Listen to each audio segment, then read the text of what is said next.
Halo, apa kabar Anda semua? Semoga selalu dalam keadaan sehat walafiat. Ngobrol lagi bersama saya dan Bung Rocky. Saya Eris Munarif dari Forum News Network. Bung Rocky ini ya, kendati banyak sekali lembaga-lembaga internasional yang menilai bahwa ya pemilu kita kali ini betul-betul pemilu yang tidak berintegritas gitu kan, juga bahasa lain menyebutnya tidak bermartabat. Tapi ternyata timnya Pak Prabowo sendiri sudah mulai ngitung-ngitung soal kabinet. Tapi ini ternyata bukan Gerindra yang ngomongin soal kabinet itu. Ada bocoran dari Derajat Wibowo, ini Dewan Pakarnya Partai Amanat Nasional saya gitu ya, yang dia menyatakan bahwa sebenarnya dalam bahasa lain dia nggak pengen lagi Sri Mulyani masuk di kabinetnya Prabowo. Cuman dia menyatakan kalau dia dari track recordnya nggak cocok lah antara Pak Prabowo dengan Ibu Sri Mulyani, dan Ibu Sri Mulyani sendiri juga memberi sinyal bahwa ya kelihatannya dia akan bergabung di situ dengan menyatakan ketika ada sinkronisasi dia bilang saya enggak lah kalau dengan sinkronisasi dengan presiden yang akan datang. Itu sinyal yang menunjukkan bahwa mungkin akan ada perubahan cara pandang tentang ekonomi, cara pandang tentang yang biasa disebut sebagai penghematan. Karena Sri Mulyani dikenal orang yang berhemat terus itu, walaupun diperintah-perintah oleh Jokowi, dan dia sebetulnya dia bertahan di dalam teori austerity itu. Tetapi kalau kemudian rejim Pak Prabowo seandainya jadi itu tidak memanfaatkan fasilitas yang disediakan oleh Bank Dunia, ini kan semuanya fasilitas Bank Dunia kan, kan nggak mungkin ekonomi Indonesia itu jadi autarki itu, dan itu menunjukkan bahwa Prabowo harus beralih pandangannya dari barat ke timur, ke Cina misalnya kan. Kan orang akan mencari kepastian. Nggak ada Sri Mulyani, artinya ekonomi Indonesia itu akan sangat boros, kira begitu kan. Kalau mau berhemat, ya mesti pakai cara Sri Mulyani lagi kan. Tapi pemborosan itu akan membebani politik Prabowo nanti, karena memang mungkin kalau masih pakai Sri Mulyani nggak akan kasih uang untuk kasih makan 400 triliun pada proyeknya Prabowo. Dan Sri Mulyani mulai akan pangkas juga anggaran IKN segala macam, yang sebetulnya dari awal Sri Mulyani juga nggak anggap bahwa itu secara ekonomi masuk akal tuh. Jadi memang kalau Sri Mulyani ada di dalam, tentu Prabowo akan terganggu. Sri Mulyani kan orang yang sangat pelit untuk menghitung anggaran tuh. Sementara Prabowo harus boros, terutama dalam soal-soal yang dia pakai untuk memobilisasi ide makan gratis ini kan, itu yang ditagih sekarang oleh orang, tapi kemudian mulai dibikin semacam argumen, oh nanti 2029, oh nanti mulai dari mereka yang paling miskin. Jadi sebetulnya ide itu udah berbahaya tuh. Ini yang pasti dipandang oleh dunia internasional sebagai bagian dari kekacauan penyusunan APBN nanti kan. Kan kita mesti lihat bagaimana mungkin awal Januari APBN mulai disusun, tiba-tiba bagian dari anggaran makan siang itu ditunda sampai APBN tahun berikutnya, lalu ditunda lagi tuh, karena ada kepentingan untuk menyelamatkan dulu muka Jokowi di IKN. Itu nggak mungkin dikelola kalau Sri Mulyani ada di dalam. Jadi sebetulnya aspek efisiensi di dalam kabinet Pak Prabowo nanti itu akan berbeda dengan efisiensi dalam pikiran Sri Mulyani. Jadi nggak cocok sebetulnya. Ya, tapi sebenarnya dengan atau tanpa Sri Mulyani, bagaimanapun juga kabinetnya Pak Prabowo yang akan datang dipaksa untuk melakukan penghematan-penghematan, dan juga kalau toh sekarang sebelumnya dia janji akan meneruskan proyek-proyek Pak Jokowi, mungkin katakanlah Pak Prabowo ingin memenuhi janji itu, tapi dia tetap sekali lagi dipaksa juga dengan kondisi APBN yang tidak memungkinkan, termasuk IKN misalnya. Itu konyolnya kan, semua yang diucapkan di dalam janji pemilu itu pasti akan dibatalkan oleh postur APBN kan, dasarnya itu tuh. Itu yang akan jadi tempat gontok-gontokan lagi di dalam kabinet tuh. Dan pada saat yang sama legitimasi Pak Prabowo belum sepenuhnya sempurna tuh. Dari dalam negeri juga masih akan ada gangguan dari PDIP dan Nasdem misalnya, kita bayangin Nasdem, PDIP dan PKS misalnya. Dan dari luar negeri akan ada tekanan. Kenapa Indonesia kembali pada rejim boros, rejim yang konsumtif, rejim yang buang-buang uang itu hanya untuk kepentingan politik kan? Itu dasarnya kan. Sementara ekonomi dunia itu ada dalam keadaan krisis. dan itu bisa menenggelamkan lagi Indonesia secara ekonomi. Jadi tetap itu yang menjadi pikiran, walaupun udah banyak beredar sistem pemerintahnya akan jadi semacam ini, akan ada lembaga-lembaga khusus, nama-namanya ini kan itu semua daftar keinginan dari mereka yang menebeng pada Prabowo. Padahal kita lupa bahwa apapun yang akan dilakukan Prabowo itu batas dari ambisinya adalah APBN, itu selesai problemnya. Ya, ya, ya. Saya kira sebenarnya mungkin ada keinginan untuk bagi-bagi jabatan begitu ya Bung Rocky, tapi terkendala pada APBN atau tetap dibagi jabatannya tapi tidak ada anggarannya. Kan semua menteri yang bersekutu dalam koalisi Prabowo menginginkan tempat-tempat basah di mana anggaran itu masih bisa disulap sedikit-sedikit masuk ke partai, lalu proyek-proyek itu bisa dari awal udah diincar melalui badan anggaran. Nah kalau anggarannya betul-betul udah habis, kan kita udah pernah hitung tuh untuk biaya makan sama IKN udah langsung habis.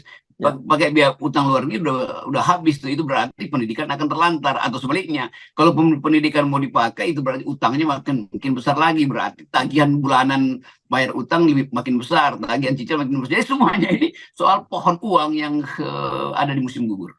Ya, nah itu ada menarik Anda menggunakan istilah pohon uang karena Derajat Wibowo saya baca juga alasannya ketika dia menjelaskan bahwa dia pemerintahan pemerintahan Prabowo nantinya itu bisa memenuhi termasuk makan gratis itu karena banyak sekali pohon uang. Tapi saya lihat sebenarnya pohon uangnya juga nggak jauh-jauh yang kita tahu misalnya soal pajak dan sebagainya, dan kita kan itu udah dicoba berkali-kali juga termasuk nggak pernah berhasil kan.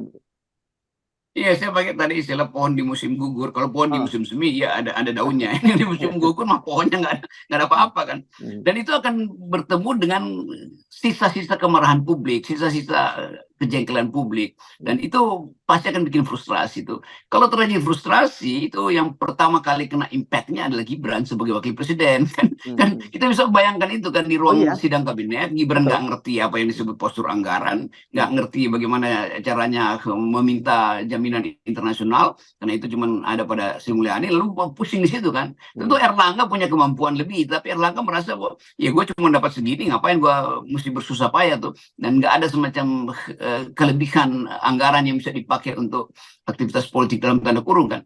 Jadi tetap kita akan lihat bahwa persaingan di dalam kabinet nanti untuk mengatur postur anggaran itu akan berlangsung sengit itu.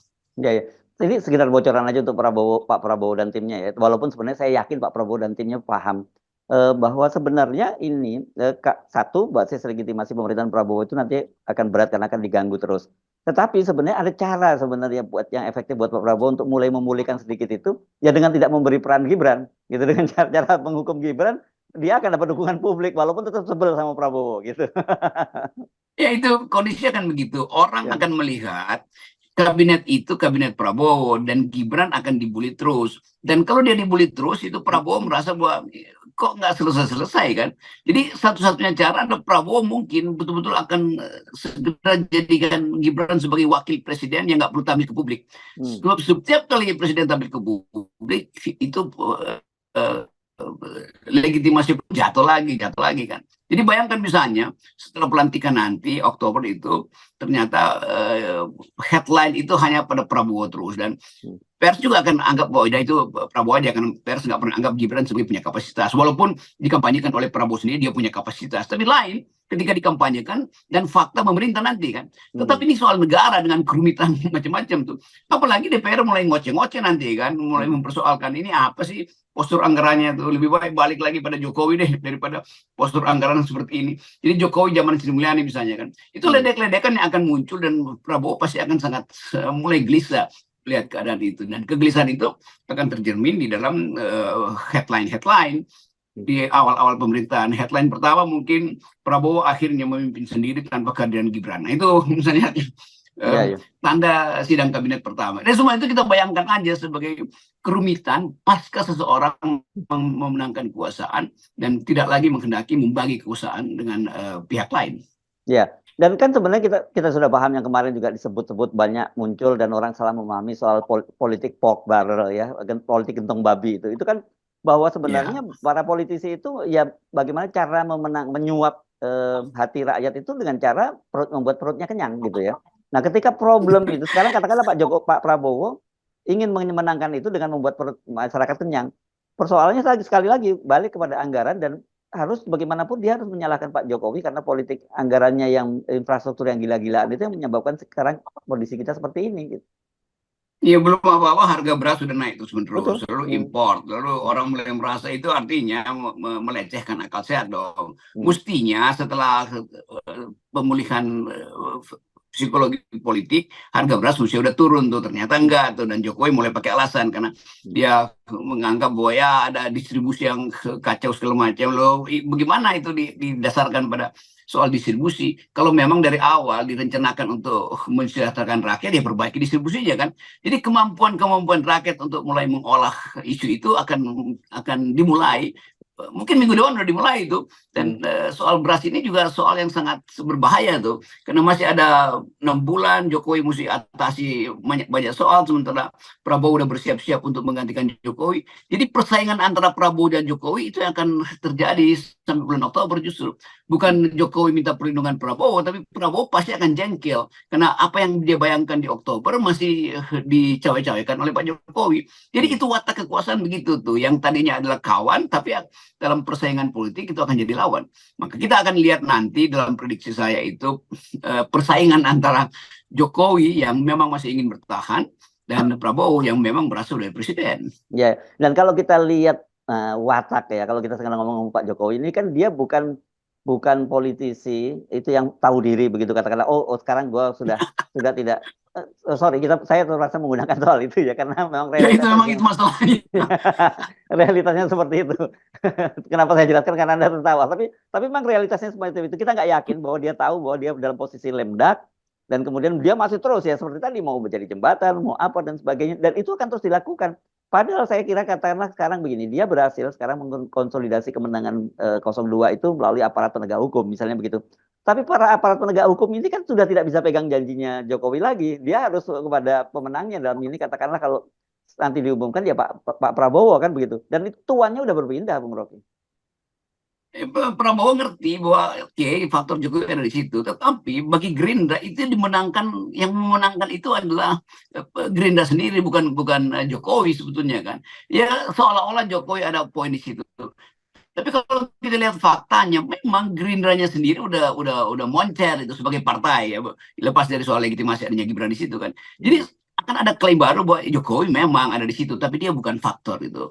Dan buktinya bahwa semua kritik terhadap Gerindra itu sebetulnya terarah pada Prabowo yang mengambil Gibran. Jadi sebetulnya objeknya adalah Gibran, bukan Prabowo. Jadi poin-poin ini yang hendak kita ucapkan bahwa persaingan akan terjadi nanti antara Prabowo dan Jokowi, justru bukan Prabowo dengan Anies atau Ganjar lagi. Ini Prabowo dengan Jokowi dalam 6 bulan ini untuk menentukan postur kabinet, dan kesempatan Prabowo untuk mengevaluasi diri makin lama makin independen karena faktor lemdak itu, dan kesempatan itu juga yang akan dipakai oleh Gerindra untuk pelan-pelan menerangkan bahwa kami pemenangnya tuh, Jokowi memang peralatan kami pada waktu itu, walaupun itu menyakitkan Jokowi, tapi di kepala orang akan terlihat bahwa tadinya Prabowo tergantung pada Jokowi, sekarang Jokowi tergantung pada Prabowo. Begitulah watak kekuasaan tuh.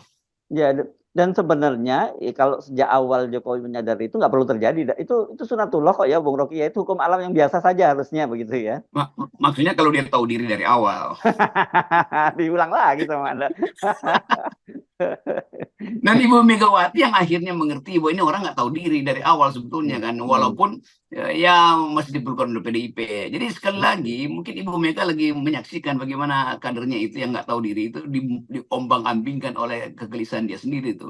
Megawati mungkin masih ketahui, udah kubilang kan, kira-kira begitu. Karena kelihatannya Megawati santai aja sekarang kan, karena dianggap bahwa ya udah selesai, dan pasti kita bisa pastikan bahwa Prabowo akan berkunjung pada Mega. Itu udah jadi standar pergaulan elit itu kan, karena nggak minta tolong sama jembatannya lewat Pak Jokowi dulu, nggak?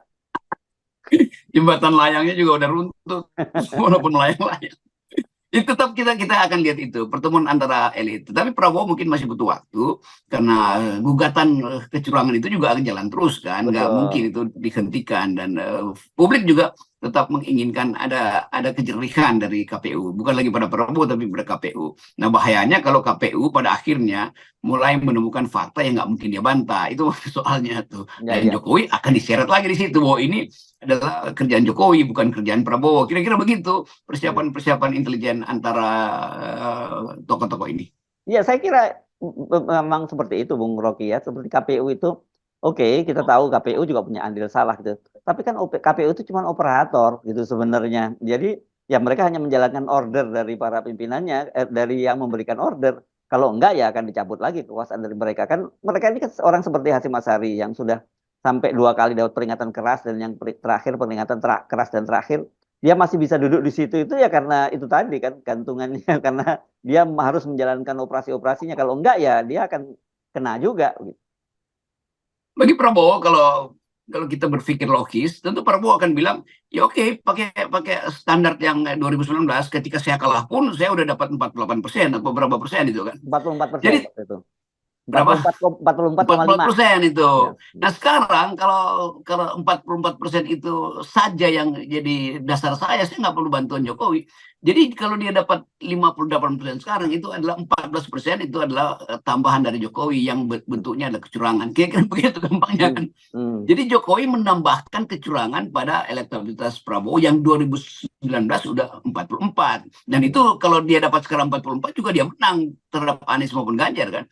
Jadi poin-poin ini bukan kita ajarin cara ngeyel ya, tapi dasarnya kalau kita bikin analisis berarti KPU itu dikendalikan oleh Jokowi bukan oleh Prabowo. Ya, kan itu basisnya tuh, basis berpikirnya.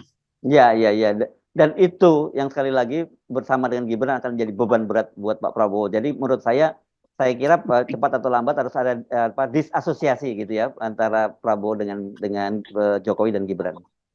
Itu pasti terjadi itu di mana-mana dalam sistem politik apapun, di sistem politik demokratis tetap itu terjadi karena power itu tidak mengenal etik persahabatan. Itu dasarnya, apalagi dalam sistem yang dirancang untuk dipaksakan kepentingan masing-masing, itu akan berantakan akhirnya. Itu sama seperti Lenin itu mendidik Stalin, lalu Stalin melakukan delenisasi. Stalin mendidik Khrushchev bikin parameter yang berbeda. Khrushchev ke Brezhnev terus-menerus begitu tuh. Demikian juga di Indonesia.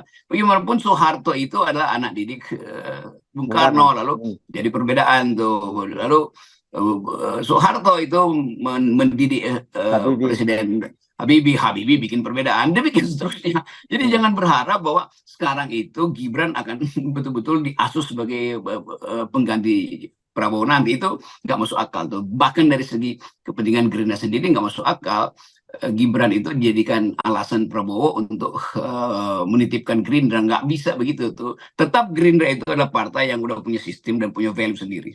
Oke, baik, terima kasih Bung Rocky. Ya, sekali lagi ini analisis, bukan provokasi. Terima kasih.